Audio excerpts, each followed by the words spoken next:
Бұл жөнінде манағы атқарушы билік білмейді деп айтуға болмайды. Неге десеңіз, ол жөнінде программалар қабылданған.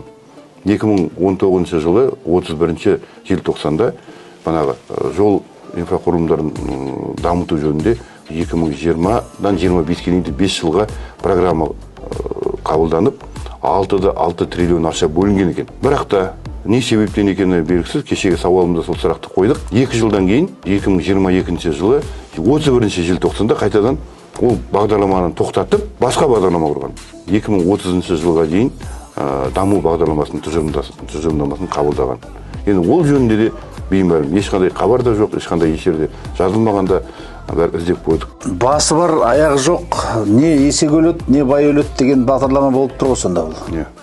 Не арбасын ат деген. Не арбасын ат деген. 2030 жылға дейін кім бар, кім жоқ деген бағдарлама екен әлде аты бұл. Елді жаңа болашақпен алдақ қою бізде өзі біздің мемлекеттің, біздің үкіметтің бір жақсы әдісі. 2030, 2050 болашақпен алдақ қою деген. Өз болашақпен алдап 2025-ке де жеттік негізі.